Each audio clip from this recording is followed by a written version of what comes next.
আসসালামু আলাইকুম ওয়া রাহমাতুল্লাহ।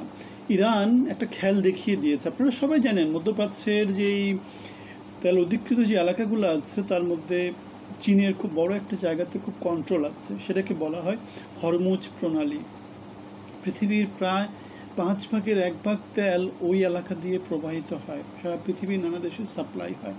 সুতরাং ওই প্রণালীটা যেহেতু চীনের পাশে অবস্থিত, ওই প্রণালীটাকে যদি ইরান যদি ওই প্রণালীটাকে বন্ধ করে দেয় অথবা ওখানে যান চলাচল নিয়ন্ত্রণ করে, তাহলে দেখা যাবে সারা পৃথিবীতে তেলের সংকট দেখা দিবে। সারা পৃথিবীর ইন্ডাস্ট্রিয়ালাইজেশন বা যেটা যেটা উৎপাদন ব্যবস্থা, সাপ্লাই চেইন, সব দিকে নানা রকমের ক্যাচাল লেগে যাবে।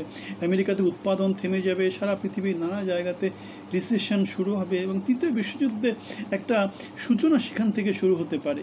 ইরান আজকে যেহেতু তারা মার্কিন হামলার শিকার হয়েছে, তারা তার প্রতিশোধ হিসাবে হরমুজ প্রণালী, এতদিন 7 দিন 8 দিন ধরে তারা কিছু করেনি, আজকে তারা প্রথমবারের মতো হরমুজ প্রণালীতে তাদের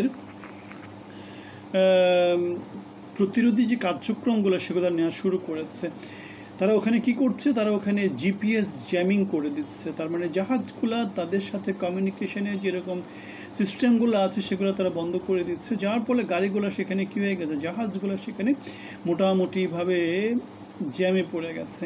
এবং এটা যদি কন্টিনিউ করতে থাকে, যেটা দাঁড়াবে সেটা হচ্ছে গিয়ে সারা পৃথিবীতে তেলের সংকট দেখা দিবে, জ্বালানি সংকট দেখা দিবে, শিল্প উৎপাদন ব্যাহত হবে, জিডিপি কমে যাবে, রিসেশন চলে আসবে, তৃতীয় বিশ্বযুদ্ধের দিকে সেটা হয়তো চলে যেতে পারে। এরকম ব্যবস্থা আমাদের যারা যারা সমর বিশেষজ্ঞ আছেন তারা এই মোটামুটি ধারণাটা তারা রাখছেন। আমরা দেখেছি চীন ইরান এমন এমন ক্ষেপণাস্ত্র তৈরি করেছে, মিসাইল তৈরি করেছে, যে মিসাইলগুলো ইসরায়েলের ক্ষেপণাস্ত্র প্রতিরক্ষা ব্যবস্থা, আয়রন ডোম, তারপরে স্লিঙ্গার, তারপরে অ্যারো, এগুলোকে সবগুলোকে ফাঁকি দিয়ে তারা আঘাত করতে পারছে।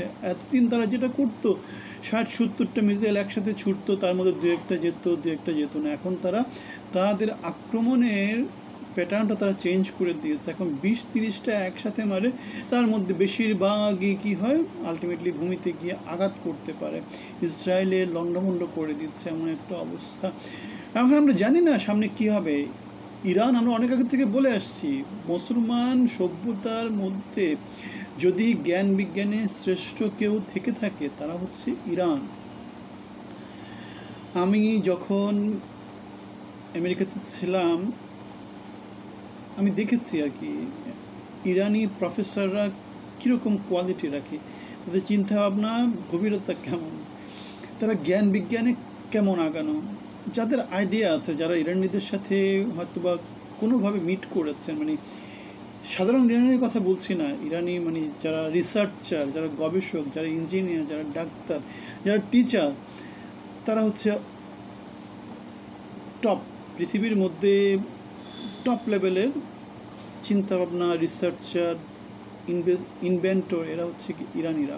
আর ইরানের যে পারস্য সাম্রাজ্য, সেটা 1000 বছরের পুরনো সাম্রাজ্য। তারা সারা পৃথিবীকে এমনি তো শাসন করেনি।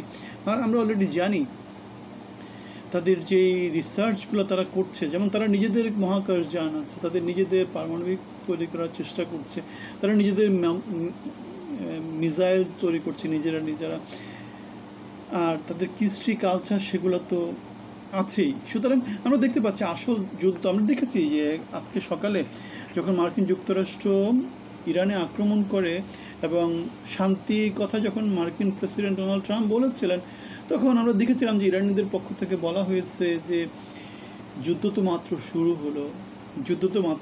হলো। এখন আমরা জানি মার্কিন যুক্তরাষ্ট্রে তাদের সামর্থ্য আছে, তাদের শক্তি আছে। আমরা শুনেছি তারা 150টা যুদ্ধ বিমান নিয়ে ইরানে আক্রমণ করেছে এবং সে আক্রমণে ইরান কিছুই করতে পারেনি। ইরান একটা সারফেস টু এয়ার মিসাইল, যেটাকে বলে স্যাম, পর্যন্ত তারা ডিটেক্টই করতে পারেনি যে মার্কিন যুক্তরাষ্ট্র তাদের উপর আক্রমণ করছে, সেটা তারা জানেই না।